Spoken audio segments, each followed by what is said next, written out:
I drank like 2 shots worth of tequila I had in my bag so I could chill out. Someone punched me in the face. Scariest day I've experienced in a long time. YOLO, my heart dropped. Levitating. Wait, that's low-key peer pressure, right? Hi, beautiful humans, it's Soraya Odette. Welcome back to my channel. As some of you guys know, I went to Coachella last week for weekend 1. It was my second time going, and I can 100% say this year's topped last year's. Even though last year's was a story in itself, I have a handful of things I gotta tell you guys. If I'm being completely honest, I really wanted to vlog the whole weekend, but I'm not socially there yet. Definitely gotta work on that this year. This might seem excessive, but the days leading up to Coachella, my heart felt heavy in a way, and my mind was racing like 100 miles per hour. It's not that serious. I know, dramatic much? I think the root of it is that I'm a perfectionist, and I knew I would get into my own head the whole time and be like, that's boring, no one wants to see that. Or why are you talking about this? No one cares. As you can tell, I was overthinking it, and I genuinely was worried I wasn't gonna enjoy the festival. So at the end of the day, I just decided I was going to montage it, and that was honestly one of the funnest projects I've worked on to this day. So even though I didn't face my little fear of vlogging in public, I went around it and found a solution that worked for me in that moment. Great, fabulous, feeling amazing, so ready to see all my favorite artists. My friend and I get dropped off and we get on the shuttle. Who's driving this bus? Mind you, my phone was 15% from taking pictures and clips all that morning. We're waiting on the shuttle for it to go. I go in my bag to charge my phone on my portable charger. I left it in the car that dropped us off. I know it seems like a small problem, but in that moment, my heart dropped. I was internally freaking out because how else was I supposed to record for YouTube and take content? I know, you can enjoy a festival without your phone. Okay, but hear me out. In this situation, I need a phone. Looking back, it's pretty funny because I was actually freaking out. When we got into Coachella, right across was a general store. It had chargers. Instant relief. All the artists I wanted to see that day were at the Mojave stage, so I decided to camp for barricade. Mind you, it was 100 degrees. Everyone's packed like sardines. You have to stand for hours because there's no place for you to sit. I'm chilling, I'm good, I'm seeing all the performances. 3 hours in, I'm feeling dizzy. I'm feeling lightheaded, my legs are literally giving out from standing in the exact same spot for hours. I call out to the security guard because he's giving water out to the people far out on the right side of the stage. I'm asking him for water, and so do the girls right next to me on my left and right side. He has a handful of them. Looks at me, gives the girl on my right, gives the girl on my left, walks away. I low-key felt like a tear was about to come out. That was so mean. I just tried not to let it affect me, and I ended up asking another security guard for water, and he gave it to me. Love him. After I left the Mojab, I went to go see the Marias. My friend and I left the Maria set like 15 minutes early and booked it to the main stage to see the one and only Miss Gaga. We managed to get such a good spot and got so close to barricade. During her set, she goes through a catwalk that leads to the back of the audience. Feel free to tell me I'm delusional, but did Lady Gaga make eye contact with me? I swear I was shaking after. So yeah, loved day 1, could relive it like 100 times and never get bored of it. So grateful of having the privilege of experiencing those moments. Little me would be shocked that I'm finally getting to experience a good life.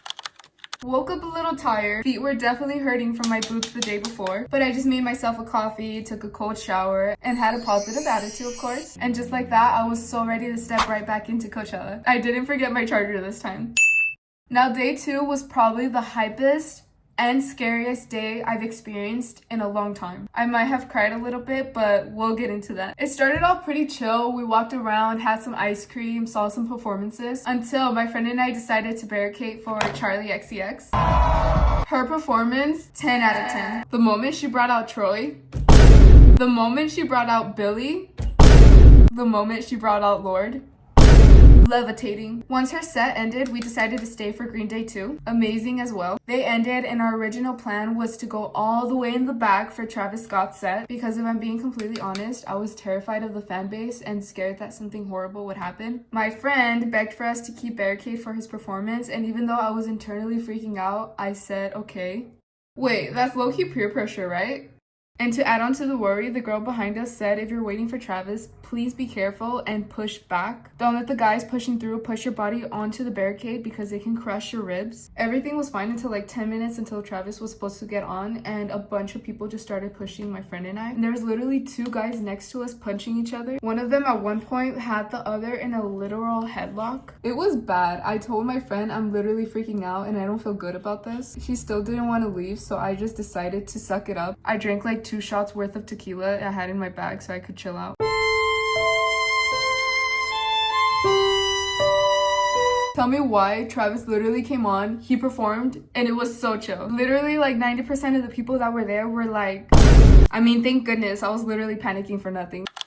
I don't know if it was the alcohol or the fact that I was doing like 30K steps in 100-degree weather the day before, but I woke up feeling like someone punched me in the face. My eyes were extremely puffy. My legs looked like I had literal kinkles from how swollen they were. But I ended up just having a slower morning, had a nice breakfast, took a shower, and I felt like 60% better. We decided to keep Sunday a little more chill, so we just walked around, explored the grounds a little more. We got some free samples, got boba, took some cute pictures, some clips, and then my friend and I decided, YOLO, let's camp for Post Malone. We went to the main stage around 3 p.m. and managed to get a spot on barricade where the performers are literally like 3 feet away from you. While we waited for him to come on, we saw a couple of artists perform such as Baby Doobie, Junior H, who brought out Beso Pluma, Megan Thee Stallion. The second Post Malone started to play, I swear I was 13 again, in middle school, sitting in the corner of my class, blasting his music on my earphones. Even though I don't listen to his new music, it was cool seeing him find his new sound, and of course hearing his old stuff live. Towards the end of the performance, the security all rushed towards barricade